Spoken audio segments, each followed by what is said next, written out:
Hello and welcome back to another Sims 3 build video. My name is Billy. If you're new here, welcome to my channel, or if you're coming back again for more videos, welcome back. First, before we jump into the build, I'd like to say thank you so much to all the new subscribers and all the new viewers. I got a lot more views than I was expecting. And a lot more subscribers, and I'd just like to say welcome, and I hope you continue enjoying the videos and stick around for more. And if you're not subscribed but this is the type of video you enjoy, please feel free to like, subscribe, leave a comment. I've also got a Patreon which is free, where I upload the builds for download, and I've also got a Tumblr page that you can go follow. I'd also like to respond to some comments I got. I believe I did directly reply to them on one video, but it was a question of whether or not I'll take requests for builds. I'm always open to new inspiration, so feel free to leave me a comment on videos or send me a message or ask on Tumblr if you have any suggestions or requests for builds. It's not going to be guaranteed that I'll take the request or that it'll be fulfilled kind of right away, because this is something that I largely do for my own enjoyment, and I try and keep videos recorded in advance because, you know, life gets busy. I do have a full-time job and other things I do on the side, but if I do build anything based on a comment or a suggestion, I'll absolutely give you credit in the video, give you a shout out, thanks for the idea. And yeah, so that covers that. So now let's get into this build. So this week's build is called Artist's Escape. It's not too dissimilar to the kind of cottage I built in the previous video, but I was feeling kind of inspired to go for a very hobby themed build. It's on a 25 by 20 lot and it's 2 bedroom, 1 bathroom. It will have a kids room in it, specifically kind of styled for a girl, but you can change it up as usual. I always say that. Something really interesting I did for this build was I went heavily into the idea that the sim living here is an artist with a dedicated studio that can actually be turned into an extra bedroom or a full-on office, and all the walls have a lot of patterns on them that I kind of tried to make look like paintings, or with the idea that the sim living here that's an artist went and painted on their walls, so they're kind of themed in a way or styled to look more like paintings.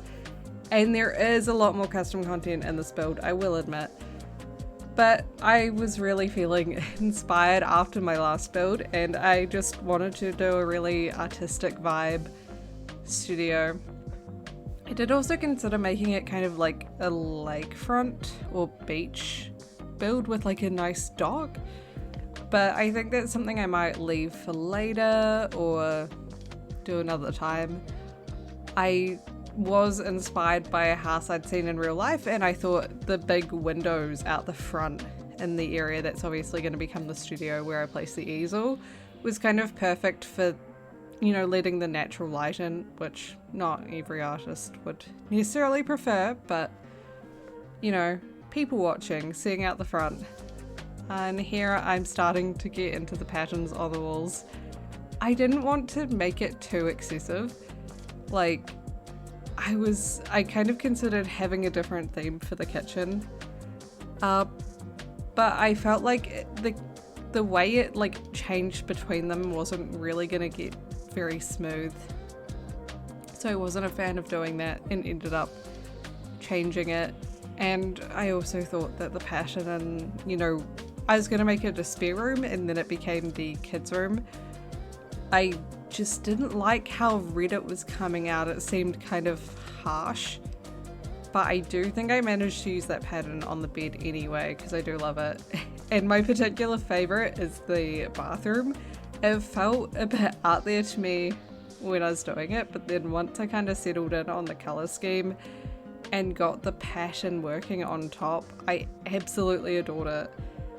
It is my favorite, but I will give full credit to the pattern for that. It really just was the perfect feel. It kind of gave a very like beachy ocean vibe to the bathroom. And it was kind of perfect because it's in that watercolor style like a painter would do. It just was so pretty. And these are patterns that obviously I downloaded them, but I was kind of dying to use. I will say the picking patterns in the studio was the hardest for me because I didn't want it to be fully plain on the top because, you know, it's an artist studio. My idea is that they're like, that's really their place of creativity to go wild and kind of be free to do what they want, and maybe, you know, they paint all over the walls. But I also was worried about it being too busy or the patterns conflicting, so I tried to keep it more toned down and subtle, but I couldn't leave it completely plain, so I did a very, very minimal stripe. But I did cover a lot of the walls in art and various other things. Again, lots of custom content, my apologies. If you don't like custom content, you can just download it and replace it. I'm sorry that it'll be a hassle, but honestly, I just loved getting to use all of this content that I'd downloaded a while ago, but it's not something I use in the builds I play with a lot. But I feel like at some point I'm gonna have a sim that will end up in this house because it is just stunning. And I kept the outside relatively simple. This time it's kind of like a blue exterior, no particular reason, it's just kind of neutral and chill on the outside, and then on the inside it's just more vibrant, but it kind of matches the vibe of the bathroom. And there I just kind of finished off furnishing the bathroom, at least with the basic bits and pieces. As usual, I didn't make the garage long enough. It is so typical of me to be like, oh yeah, this is the perfect size garage, but it's just slightly too short to do the garage door plus the parking spot. Oh, my favorite terrain paint. Lots of terrain painting happened on this lot. I did have a bit of trouble with the backyard. I couldn't quite figure out how I wanted it to fit together, and I tried. I did. It just wasn't quite fitting right. I don't know. And it worked out fine in the end, and I think out the front as well I also had trouble because I felt like I wanted to let the pathways breathe a bit, but it also didn't quite look right not having, you know, the garden area right up against the path, especially the way I do it in this build, where I've not just like left the garden freeform with dirt underneath it, like I've actually put a barrier in for those garden plots. And that meant that leaving that little grassy area at the front, which you can see right there, it kind of looks a bit awkward, and it looks a bit awkward in the backyard as well. So I think I go in and change it. If you don't like the look, please do go ahead and make your own adjustments. Everyone has their own preferences. I tried to do something new and I wasn't 100% sure I liked it, and I left everything free flowing at the front, which I don't know if it works together, but I thought it turned out okay in the end. I was happy with it, but it might not be everyone's cup of tea, and I'm aware of that, and I'm sorry. But just placing down a ton of plants. I was definitely going for a purple, blue, and white theme for everything. Oh, and it was such a pain trying to like arrange the plants in that one corner there because I didn't want it to look too... It's weird. People plant their plants in real life in their garden uniform. They do. They plan it out if they've got like a nice house and a landscaper. People plan out where they put their plants, they make them uniform. Even I've done it in my own garden the few times I've gardened. You know, I want everything even and in a pattern. But when I'm building in The Sims, I get worried. I'm like, does this look too uniform? Does it look fake? And in real life, I would try and make it as uniform as possible. Not wild and all over the place, but in my game, I'm so worried it doesn't look real and it looks too clean. It's ridiculous. It's completely irrational. Something else I really enjoyed using was this closet set. It was converted by Marta Simsbook, who you know, you're going to see a lot of their CC in my game. And also got to use a set from Twin Simming here, converted from the Sims 4. And I also got to use another set from Kerrigan House Designs. Actually, I got to use a few, kind of bits and pieces from a few sets, but I got to use most of one set that I had thought was really, really stunning, but I did have a lot of trouble putting it together. You can see with this like table here and the vines, or the ivy, and there's lights with it too. I, for the life of me, could not get it placed down properly. So I had to go off screen for a bit to try and figure out how it was going to work and fit in, so you might see it suddenly look all put together at some point. Yeah, it took me a while. I had to use the Sims 3 decorator tools, which I'll start linking below as well. It kind of slipped my mind. I'd been mentioning it in videos, but I hadn't linked it the same way I'd linked my UI recolor, just because the UI recolor I linked because it's very visible that I'm using it, so I thought people would be very curious about where that's from if they like it. But the decorator tools, you can't really notice that much unless you know what you're looking for or you're familiar with it, so I thought perhaps people just wouldn't ask or wouldn't use it unless they knew about it already. But I'm definitely gonna link it below now because someone did notice it. And yeah, even though I've mentioned it, if you're wondering where it's from, I'm gonna start linking it below. It's actually really great for placing down decor. It's a big replacement for OMSP, the One More Slot Please mod, which I tried using in the past but really couldn't get behind. I hate having them everywhere, and I always had problems with them. I think I was missing a script mod that was meant to make them invisible or something like that. So they were just a nightmare. I hated seeing them in build mode, and when I downloaded houses with them, it caused me so many problems and so much pain. And I'd just go through and delete all of them and then have to redo it all with less decor. So I refused to use them, and then I started embracing the decorator tools, which doesn't come with any objects in it. You just have keys like I believe there are in The Sims 4, and it's easy as that. Here we can see me trying to place in as much custom content as I possibly can to decorate this.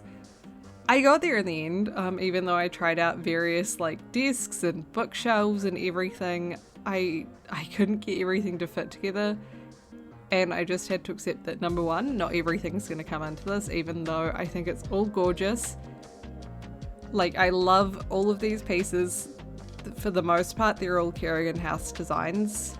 The watercolor stuff is from another conversion by Mata Sims book.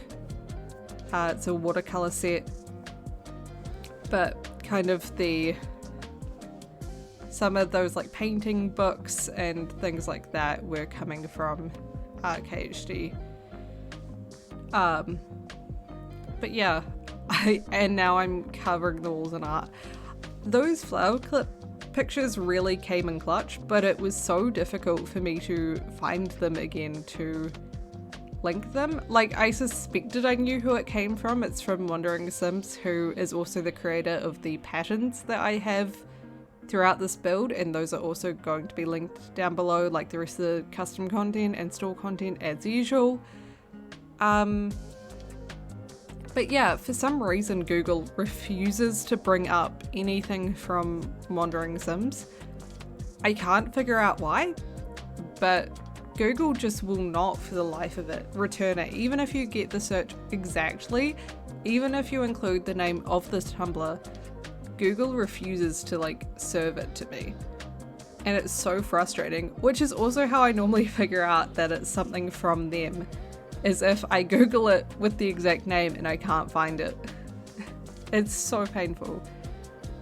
But here I figured out how to get the painting book in.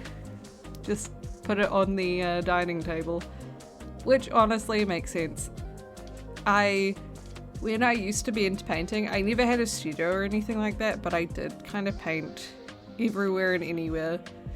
Anywhere that had a surface that I kind of felt like it. I would paint on the floor, I would paint in the kitchen, I'd paint at the dining table, on the coffee table, at a desk, anywhere. I think I've even painted in my own bed. Of course, with like the appropriate coverings, like newspaper, things like that, with a little canvas. Not the most opportune way to paint, but I'm pretty certain I've done it. Here we're getting into the living room. I do like how the kitchen turned out. I had a little bit of trouble figuring out how to orient it, but it fit in. And of course, I used the pets dining table as usual. And here I am filling the walls with so many paintings.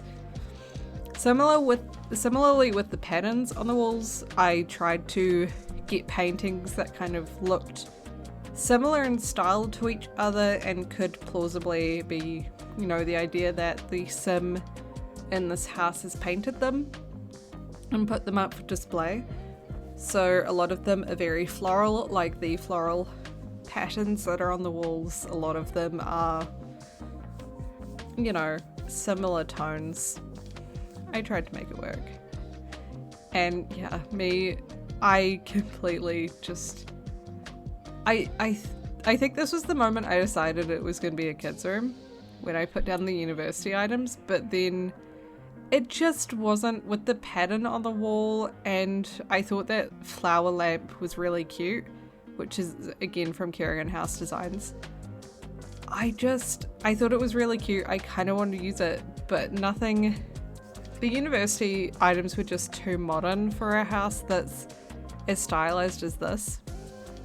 So I had to come in there with the base game kind of floral patterned, nice carved dresser and bed. The bed is a default replacement. I'll have it linked down below.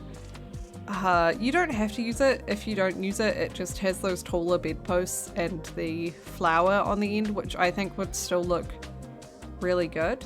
But I do use the default replacement because that bed from the default game as it is does not always fit everywhere. And, you know, I want more opportunities to use stuff like that because there's not a ton of single beds that aren't just kind of really blocky or modern. Here I am placing more art. I'm not 100% sure how I feel about some of the wall art in the kids' room. I don't think it needs to be like a whimsical like the rest of the house, but it did feel a bit modern. But you know what, it's a kids' room. Kids like modern things, it's fine. And here I'm getting an opportunity to use some stationery that I don't normally get to use. I thought it was really cute. It really fit the house. And getting some decorating done. Honestly, this whole house is so cute to me. I wanted to place another plant there so badly, but the problem with some of these like coffee tables is that it's just not, and there's not like a good space in the middle, and I could use decorator tools for that, absolutely. I just sometimes can't be bothered because all I want to remember is the up and down key because I'm lazy and have a bad memory. And the amount of times I had to figure out what the up and down key was to like get to the point where I can now remember it off by heart was too many times. And here I am trying to fill the corner with plants. It was hard to figure out what a third plant to go there was, but I picked sunflowers. Thought it was on theme. But yeah, these are pretty much the finishing touches for the house, just getting some plants in all over the place, some other bits and pieces, just small bits of decor, filling out the corners. Pretty basic, pretty simple. But I hope you enjoyed this build, and I'm kind of thinking of doing a apartment styled build or like a townhouse. I'm with this like hobby theme I'm kind of a fan of right now. I really felt a strong urge to make a build with some of the Around the Sims 3 like sewing themed items that they have. And the reason why I'm thinking like New York brownstone is because of a YouTuber who I highly recommend if you like sewing and general chaos, is Makara Chewers. She had an apartment in New York, and so I just am naturally associating it with sewing and sewing machines. So that might be what I build next. We will see. I might do a quicker build because I am kind of behind on videos now. Not behind per se, but I'm not as far ahead as I was before, and I do anticipate myself getting quite busy. So I'll see. It might be the next video, it might not, but anticipate that's coming soon. Yeah, really just finishing off the last bits. I don't know why the lighting in my video or in my Sims game changed between the recordings, because the time in the game absolutely did not change, because I played this directly from Edit Town mode. There's no gameplay happening in between on these worlds. But oh well, it changed. I need to accept it. But yeah, so really just wrapping up. This was a really fun build. I had a great time with it. I am really just finishing off the colouring and just small bits and pieces. I am glad. I don't think I forgot anything. But everything's so cute. I love it. And I hope you will enjoy it as well. All the custom content and expansion packs and store content is, as always, linked below. Feel free to check out the Tumblr post, check out the Patreon, download the slot from wherever you choose, and I hope you enjoy playing with it in your game. But yeah, I don't know what else there is to say. I might just leave you to it because this is really just recoloring. But yeah, I'll leave you with that. So thank you for watching. Please, again, like, subscribe, comment if you enjoy the video. And again, feel free to follow me on Patreon. It is free. And there's no exclusive content over there, but it is where I put up the direct downloads of these builds. But yeah, this is a fun build. Hope you enjoyed it. Stick around for more. Thank you for watching. See you next time.